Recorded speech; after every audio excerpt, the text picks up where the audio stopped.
अगली सुबह शमरेज खान और मैंने इकट्ठे बैठकर नाश्ता किया। नाश्ते के बाद मैं अपना सफरी थैला तैयार करने लगा। थोड़ी देर में मैं जाने के लिए तैयार था। शमरेज से अलविदाई मुआनिका करके मैंने समर खान और छोटी बहन के सर पर शफकत से हाथ फेरा। जेब से 4-5 हजार की बकदर रकम निकाल कर मैंने समर खान और छोटी बहन के हाथ पर आधे आधे नोट रखे और बाहर की जानिब कदम बढ़ा दिए। दरवाजे पर पहुंचकर मैंने गुलकारे का शुक्रिया अदा किया कि उसने वाकई मेरी जान बचाई थी। उसने भी वालिद के ऑपरेशन का शुक्रिया अदा किया और मैं घर से निकलकर जुनूब की तरफ मौजूद ढलान पर चलने लगा। मैंने सफरी थैला अपनी पीठ पर लादा हुआ था। क्लैशनकोफ मेरे दाएं कंधे पर थी और मैं अपने रास्ते पर हो लिया। मैं मुसलसल उतराई में जा रहा था, लेकिन ज्यादा देर उतराई का ये सफर जारी न रहा। वो नाला शुमाल की जानिब मुड़ा और फरलांग भर के बाद उसका रुख मशरिक की तरफ हो गया। वो इलाका यूं भी पहाड़ दर पहाड़ है, न नालों का रुख मुतय्यन है और न पहाड़ी सिलसिले किसी एक सीधाई में है। अनजान आदमी के लिए तो वो पहाड़ भूल भुलैयों की तरह हैं, जो एक बार इन भूल भुलैयों में घुस जाए निकलने का रास्ता नहीं ढूंढ पाता। मैंने मगरिब के समत अपना सफर जारी रखा और ऐसा करने के लिए मुझे अब ऊपर चढ़ना पड़ गया था।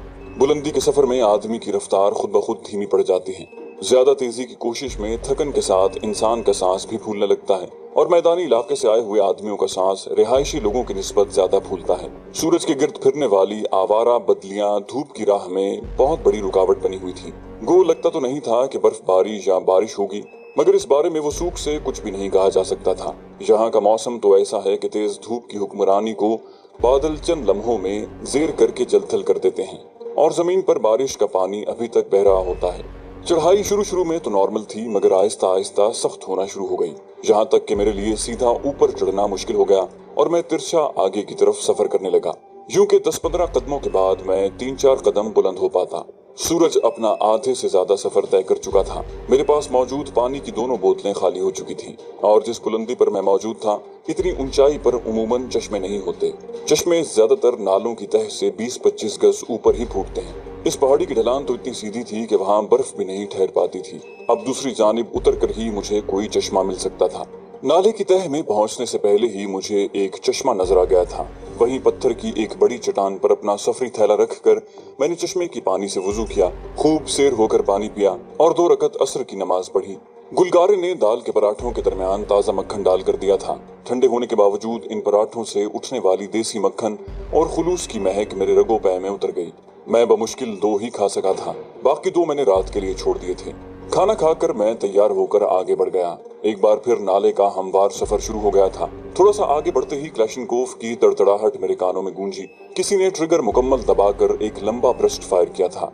फायर की आवाज से अंदाजा होता था कि वो हवाई फायर किया गया है और ऐसे हवा में क्लैशनकोफ का ब्रस्ट फायर करना या तो खुशी के मौके पर किया जाता है या दूसरी सूरत में किसी को ललकारने के लिए।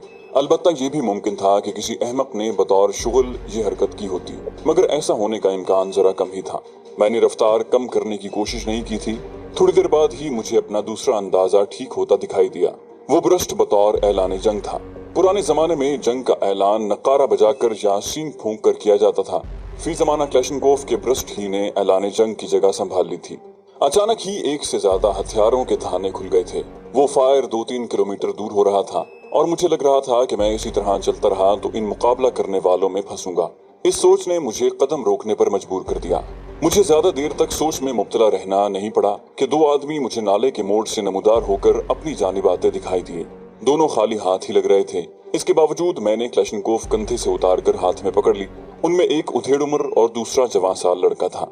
शक्लों की शबाहत से दोनों बाप बेटा लग रहे थे। बाप ने अस्सलाम वालेकुम कहते हुए पूछा, ओ लड़के कहाँ जा रहे हो? उस तरफ मत जाओ। मैंने भी फौरन पूछा, क्यों, क्या हुआ? वो मेरे करीब रुककर अपने चढ़े सांस को दुरुस्त करता हुआ बोला, गजनी खेल और शलोबर कला बरसरे पैकार हैं।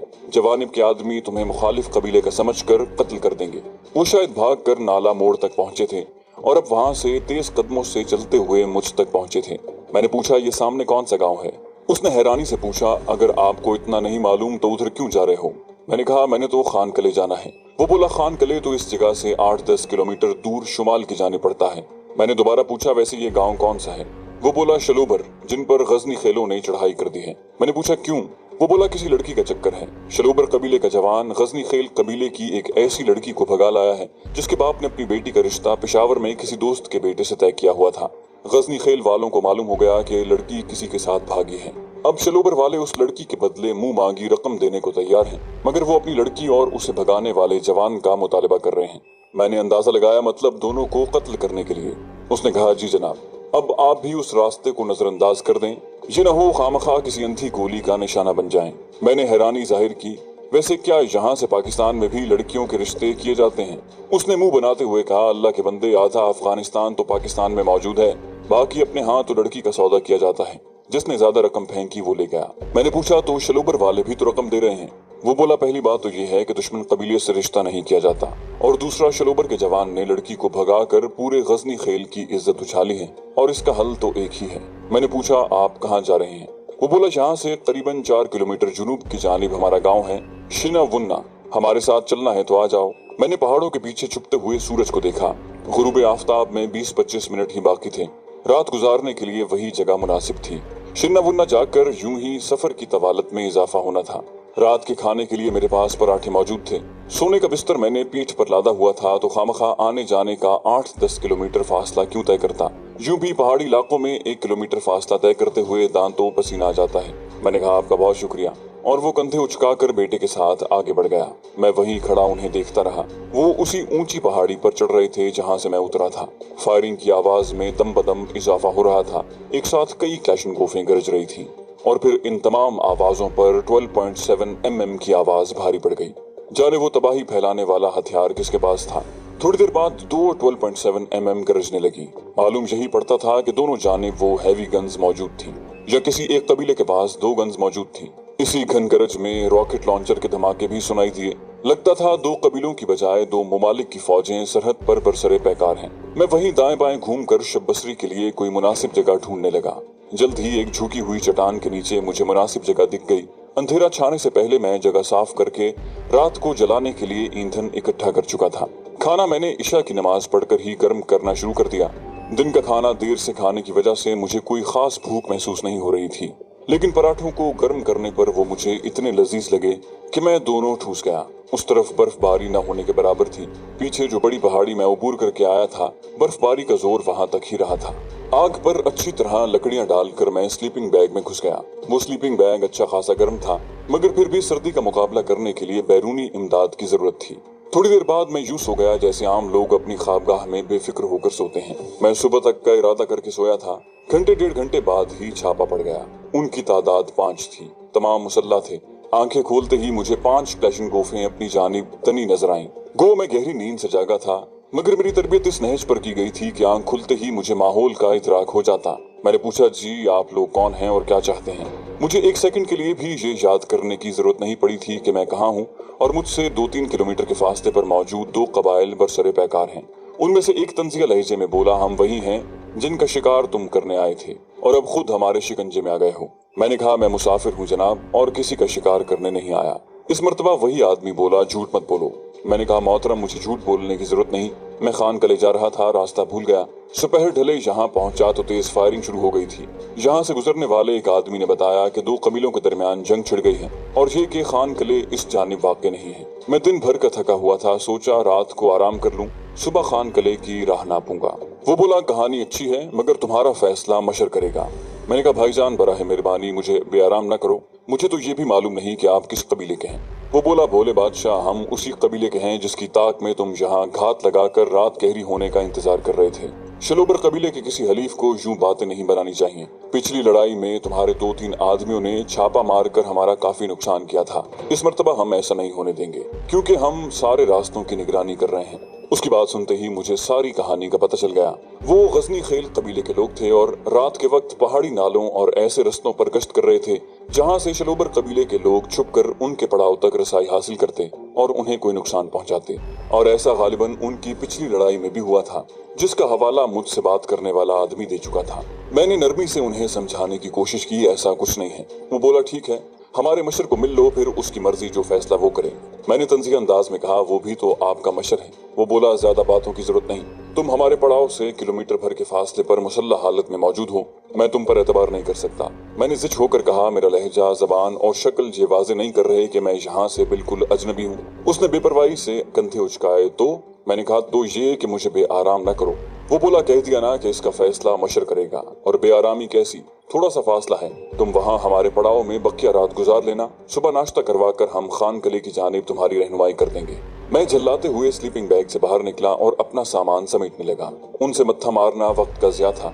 यकीनन वो सरदार को अपनी कारकर्दगी दिखाने के लिए मुझे उसके सामने पेश करना चाहते थे।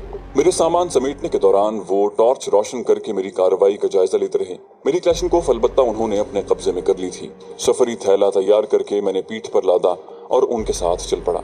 एक आदमी मेरे आगे और बाकी पीछे चलने लगे। गो मेरे पास 30 बोर पिस्तौल मौजूद था और जिस बेपरवाही से वो चल रहे थे, मैं चाहता तो उन पांचों को लाशों में तब्दील कर सकता था, मगर किसी बेगुनाह को कत्ल करना मुझे गवारा नहीं था। वो गलतफहमी में मुब्तला थे और मुझे कभी उम्मीद थी कि उनका सरदार मुझसे बात करने वाले की तरह अहमक नहीं होगा। कुछ देर नाले में चलने के बाद वो तिरछा होकर नाले के दाएं जानिब मौजूद ढलान पर चढ़ने लगा। पांचों बेफिक्र होकर गपशप करते जा रहे थे।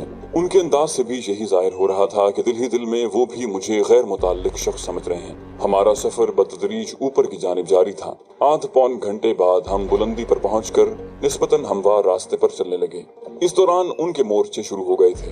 लोगों की बातें करने की आवाज से पता चल रहा था कि वो चौकन्ना थे। सर्दी से मुकाबले के लिए उन्होंने जाबजा छोटे छोटे अलाव रोशन किए हुए थे। एक दो आदमियों ने करीब आकर उनसे हाल पूछा। जल्द ही हम गजनी खेल के मशर के सामने मौजूद थे। वो जिस जगह बैठा था उसके तीन अतराफ में पत्थरों की 2-2.5 फुट दीवारें उठाई गई थी। सिर्फ शुमाल की जानिब आने जाने का रास्ता रखा गया था। शलोबर कबीला उस जगह से जुनूब मगरिब की जानिब मौजूद था। गजनी खेल के सरदार का नाम सैलाब खान था। उसकी उम्र 40 से 45 साल के दरमियान दिखाई दे रही थी। उसके मोर्चे में भी आग का बड़ा सा अलाव रोशन था और उसके हमरा 5-6 और आदमी भी मौजूद थे। रोशन खान की बात सुनने से पहले उसने मुझे बैठने का इशारा किया और एक आदमी को कहवा लाने का कहा। मैंने अलाव के गिर्द पड़े हुए एक पत्थर पर नशिस्त संभालते हुए शुक्रिया कहा और खुद ही तफसील बताना शुरू कर दी। मेरी कहानी में कोई ऐसा झोल नहीं था कि मुझ पर शक किया जा सकता। सरदार सैलाब खान ने मेरी बात गौर से सुनी और इख्तिताम पर माजरत करते हुए बोला, अपने आदमियों की तरफ से मैं माफी चाहता हूँ कि गलत फहमी की वजह से आपको इतनी जहमत उठाना पड़ गई। बहरहाल जो होना था वो हो चुका, आप यहीं आराम करें। सुबह हम खान किले की जानिब आपकी रहनुमाई कर देंगे। ये कहकर वो रोशन खान की तरफ मुतवज्जे हुआ। रोशन खान, तुम इतने बच्चे तो नहीं हो कि दुश्मन को पहचान न सको। हम पर हमला करने वाला ना तो अकेला होगा और ना अपने साथ बिस्तर और जरूरत का सामान फिरा रहा होगा। तुम्हारी इस हरकत से एक शरीफ आदमी को इतनी तकलीफ हुई। अब जाओ और दोबारा किसी ऐसे आदमी पर हाथ न डालना। वो धीमे लहजे में जी सरदार कहता हुआ मोर्चे से बाहर निकल गया। मेरी बात करने के दौरान ही एक आदमी मेरे लिए कहवा ले आया था और इन्हीं बातों के दरमियान कहवे की प्याली खाली करके मैंने नीचे रख दी। रोशन खान के जाने के बाद सरदार ने मुझसे खाने की बाबत दरियाफ्त किया और मेरे इनकार करने पर मुझे उसी मोर्चे में आराम करने का मशवरा देते हुए कहा, बाकी गपशप सुबह करेंगे। मैंने ममनूनियत भरे अंदाज में सर हिलाया और अपने सफरी थैले से स्लीपिंग बैग निकालने लगा। आग की वजह से खुशगवार हिद्दत फैली हुई थी। एक आदमी हर चंद मिनट बाद अलाव पर लकड़ियां डालकर आग को बुझने नहीं दे रहा था। बिस्तर में घुसकर मैं सोने की कोशिश करने लगा, मगर शायद सोना मेरी किस्मत में नहीं था। मुझे लेटे हुए चंद मिनट ही हुए थे कि अचानक एक आदमी मोर्चे में दाखिल हुआ। उसके फूले सांसों से मुझे स्लीपिंग बैग के अंदर पड़े हुए अंदाजा हो गया कि वो वहां तक दौड़ता हुआ पहुंचा है। सरदार ने पूछा, खैर तो है जमीर खान? वो बोला, सरदार हमें घेर लिया गया है। मैंने अभी मुखाबरे पर उनकी बातचीत सुनी है। सैलाब खान ने हैरानी से कहा, घेर लिया गया है? अकबर खान दिमाग जगह पर है। शलोबर गांव की अफरादी कुव्वत इतनी नहीं कि वो हमें चारों तरफ से घेर लें। अकबर खान वसूख से बोला, म्याम खेल कबीले के चंगेजी उनके साथ हैं सरदार। चंगेजियों ने शुमाली और मशरकी जानिब से घेरा डाला है। जुनूब और मगरिब में शलोबर कबीला है। उनके अलावा चंगेजी सरदार ने कुछ उज़्बक और ताजिक दोस्तों को भी साथ मिला लिया है। झूठ बोल रहे हो। सरदार सैलाब के लहजे में शामिल अंदेशे उसके एतमाद की इमारत जमीन बोस होने का मुजदा सुना रहे थे। उसी वक्त सैलाब खान को किसी ने रेडियो सेट पर आवाज दी, सरदार हमें शुमाल की तरफ कुछ हरकत नजर आ रही है, कि अपने आधे आदमियों को उस तरफ बिठा दें। सैलाब खान ने मजीद इस्तफसार की जरूरत महसूस नहीं की। हाँ बिठा दो। सरदार मशरकी जानिब भी हरकत देखी जा रही है, ये कोई दूसरा आदमी है। सैलाब खान के जवाब देने से पहले ही एकदम तेज फायर खुल गया था। गोलियों की तड़तड़ाहट की आवाज चारों तरफ से आ रही थी। गोया अकबर खान की बात मबनी बर हकीकत थी। मुझे गजनी खेल कबीले से कोई हमदर्दी नहीं थी, मगर मैं मुफ्त में घेरे में आ गया था। अब शलोबर या चंगेजियों को ये बावर करवाना कि मैं उनका साथी नहीं हूँ नामुमकिनात में से था, क्योंकि मैं उनके साथ ऐसी जगह मौजूद था जहाँ वो शलोबर कबीले से मुकाबला करने इकट्ठे हुए थे, और यूं भी बातचीत की नौबत आने से पहले ही कोई गोली मेरा पता पूछ सकती थी। जंग के दौरान इस्तफसार नहीं किया जाता और ना सफाइयाँ सुनी जाती हैं।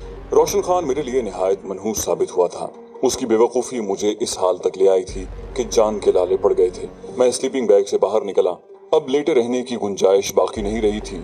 अपना सामान दोबारा सफरी थैले में ठूंस कर मैं इस खतरनाक सूरत हाल से जान छुड़ाने की तजवीज सोचने लगा। अफगानिस्तान की जमीन मेरे लिए कुछ ज्यादा ही भारी साबित हो रही थी।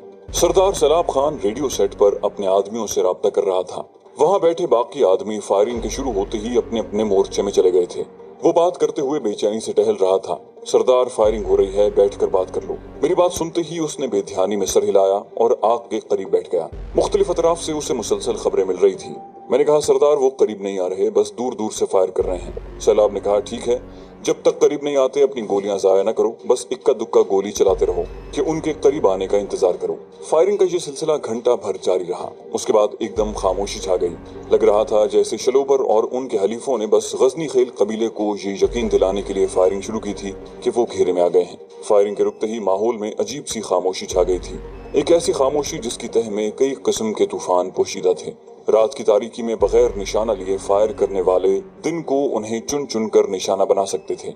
वो चारों तरफ से घेरे में थे और इस घेरे से उनका कोई बंदा बाहर नहीं निकल सकता था। अलबत्ता इस पहाड़ी की दिफाई सूरत हाल का अंदाजा मैं रोशनी होने पर ही कर सकता था। मुझे सोचों में गुम पाकर सैलाब खान माजरत करने लगा, जवान, मैं एक बार फिर माजरत करता हूँ। आपको रोशन खान की वजह से इतनी जहमत उठाना पड़ी, बल्कि अब तो आप हमारे साथ फंस ही गए हैं।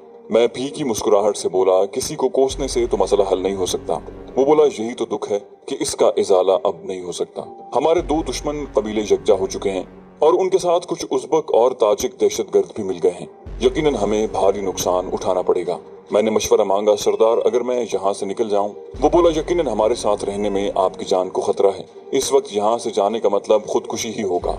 मैं फीकी मुस्कुराहट से बोला, खुदकुशी हो या लड़ाई, अंजाम दोनों का मौत ही होता है। वो बोला, जंग में तमाम हारने वाले मर नहीं जाया करते। मैंने फलसफियाना अंदाज में कहा, दुश्मन के आगे घुटने टेक कर जिस्म को मुर्दा होने से बचाया जा सकता है, रूह को नहीं। वो तुर्की बतुर्की बोला, मोहलत के हुसूल के लिए घुटने टेकना मस्तहद कहलाता है, रूहानी मौत नहीं। मैंने कहा, अगर मैं पकड़ा गया तो यकीनन उन्हें मुतमईन कर लूंगा। वो बोला, हमारे साथ कुछ पेशावर के मेहमान भी मौजूद हैं जिनकी बाबत हमारे दुश्मन अच्छी तरह जानते हैं। मैंने पूछा, क्या मतलब? वो इत्मीनान से बोला, मतलब ये कि वो आपको भी हमारा दोस्त समझेंगे, जबकि आपका लहजा और जबान इस बात की तस्दीक कर देगा। मैं बेबसी से सर हिलाकर रह गया। उसने पूछा, अच्छा, अपनी जान बचाने के लिए कोई फायर वगैरह कर लोगे? मैं साफ गोई से बोला, किसी बेगुनाह की जान लेना मुझे गवारा नहीं।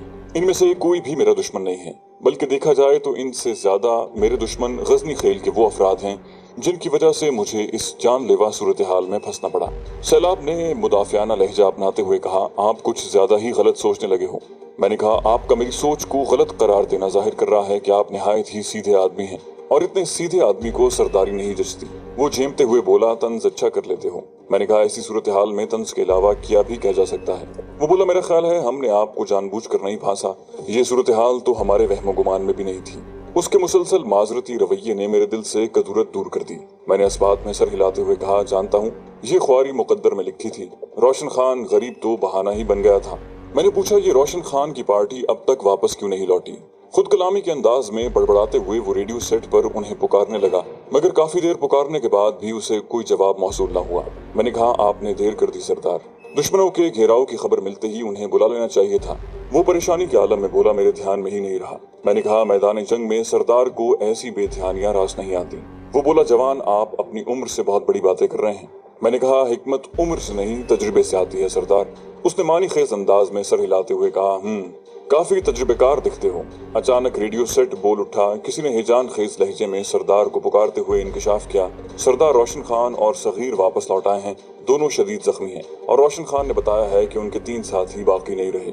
सरदार ने कहा, दोनों की मरहम पट्टी करवाओ, मैं वहीं आ रहा हूँ। ये कहते हुए वो मोहतात अंदाज में चलता हुआ मोर्चे से बाहर निकल गया, जबकि मैंने पांव पसारते हुए अपनी क्लैशनकोफ गोद में ली और अपने सफरी थैले से टेक लगाकर बैठ गया। मैं एक अनजानी मुसीबत में फंस चुका था और अब मैं इंतजार के अलावा कुछ नहीं कर सकता था। और बेल आइकन पर क्लिक कीजिए ताकि आपको तमाम वीडियोस फौरन मिलती